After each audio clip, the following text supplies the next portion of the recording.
तो अभी ये चीज़ें सीखते हैं, इफ़ एंड और काउंट इफ सम इफ, और इफ़ के अंदर इफ भी सीखेंगे राइट, जिसको हम बोलते हैं नेस्टेड इफ के साथ इफ लगाया जाएगा। ठीक है, सपोज इफ में क्या होता है, अगर कुछ हुआ तो ट्रू होगा या फॉल्स होगा। अगर मैं आपको बोल रहा हूँ 10 इज ग्रेटर देन 8 तो आंसर क्या आएगा? आंसर क्या आएगा? हाँ, 9 कैसे आएगा?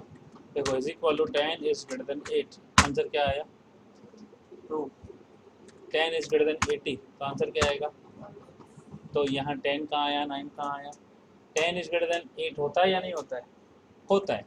10 इज ग्रेटर देन 80 होता है या नहीं होता है? फॉल्स। यहाँ फॉल्स दिख रहा है, लेकिन यहाँ देखो क्या दिख रहा है, फॉर्मूला दिख रहा है ना यहाँ पे, राइट, फॉल्स है यहाँ पे, लेकिन यहाँ फार्मूला बार पे क्या है, 10 इज ग्रेटर देन 80 है ना, तो फॉल्स है, ऐसा नहीं होता है।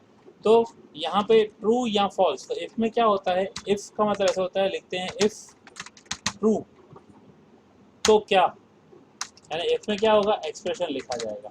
अगर एक्सप्रेशन ट्रू है तो क्या, एक्सप्रेशन फॉल्स है तो क्या, समझे?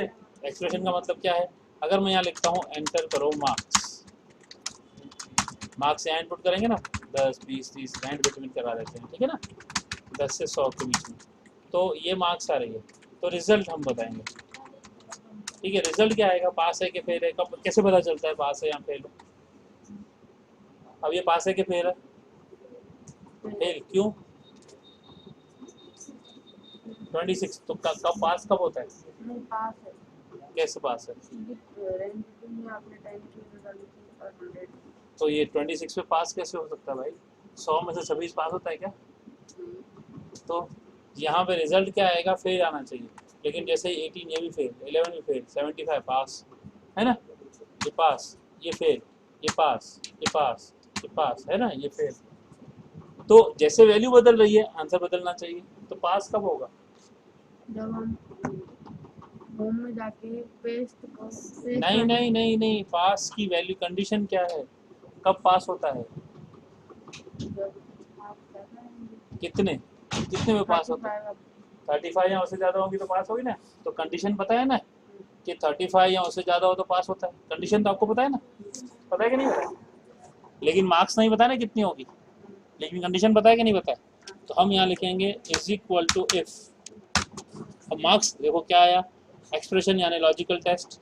अब ये लॉजिक टेस्ट इस पे होगा ना, मार्क्स यहाँ लिखी जा रही है ना, E6 में लिखा जा रहा है ना, अगर मार्क्स ग्रेटर देन और इक्वल टू 35 हो तो क्या, तो क्या यहाँ लिखा आना चाहिए, रिजल्ट में क्या आना चाहिए, तो डबल कोट्स में लिखेंगे पास प्रिंट करना।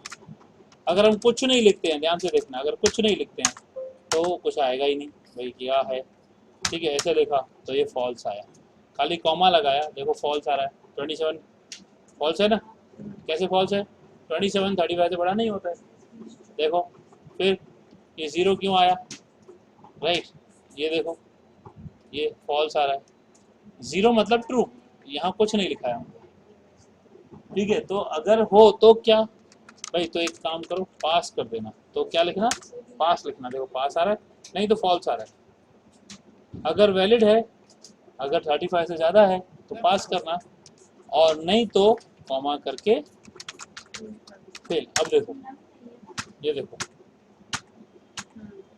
अपने आप बदल रहा है वैल्यू के हिसाब से, तो ये सीखा हमने इफ, ओके।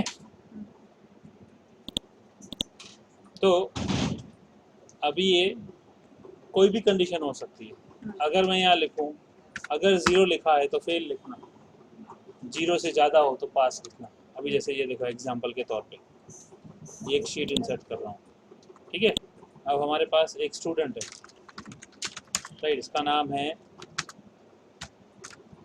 विश्वास, ठीक है, इसके सब्जेक्ट्स हैं मैथ्स, साइंस, इंग्लिश, गुजराती, ठीक है, हिंदी, कंप्यूटर साइंस, और क्या आएगा, इतने सब्जेक्ट काफ़ी है, टोटल लगते हैं, ठीक है। अब इसकी मार्क्स कितनी है, ये रैंड बिटवीन करते हैं 30 से 100 के बीच में, तो ये इसकी टोटल मार्क्स आ गए। समझना अब इस चीज़ को अच्छी तरह से, इसका रिजल्ट क्या आएगा, पास या फेल कैसे पता चलेगा, या पास है या फेल है, इफ से कैसे पता करेंगे? अब यहाँ खाली इफ नहीं आएगा, यहाँ Count if काउंट इफ आएगा। किसी में भी 35 से कम हो तो फेल होगा ना, हाँ, तो यहाँ लिखेंगे is equal to count if, क्या है ये रेंज है, कॉमा लगाओ, डबल कोट्स में लेस देन 35 लगाओ ऐसे। तो अगर देखो ये एक आ गया ना, एक में 35 से कम है ना 31, तो अगर ऐसा है तो रिजल्ट क्या, अब यहाँ पे हम लिखेंगे ये रिजल्ट को यहाँ लिख रहे हैं, इधर नहीं। अगर लिखेंगे is equal to if this equals to 0, अगर यहाँ 0 है तो इसका मतलब क्या है, वो पास है, क्योंकि वो किसी में भी फेल नहीं होगा इसलिए 0 होगा ना। यहाँ 0 कब होगा? जब पास हो। जब किसी में भी 35, देखो पास फेल कंप्यूटर को नहीं अक्ल है, कंप्यूटर को अक्ल नहीं है पास फेल की। कंप्यूटर तो क्या है, हमारे इंस्ट्रक्शंस को फॉलो कर रहा है। इसको क्या, इसमें क्या बोला है कि यहाँ किसी में भी 35 से कम है, गिन के बताओ कितनों में 35 से कम है, ये बोल रहा है 0, यानी किसी में भी नहीं। यानी 0 मतलब ये कि सब 35 से ऊपर है, यहाँ 35 है, तो इसका मतलब वो पास हो गया। यानी अगर यहाँ 0 है तो यहाँ पास होना चाहिए, और अगर 0 नहीं तो यहाँ फेल होना चाहिए। देखो अब ये देखो 1 आया तो फेल हो गया, 1 कैसे, यहाँ पे। अब कंडीशनल फॉर्मेटिंग सिखाइए ना आपको, सिलेक्ट करो, यहाँ पे जाओ, कंडीशनल फॉर्मेटिंग सेट करो, रूल बनाओ। क्या रूल बनाओ?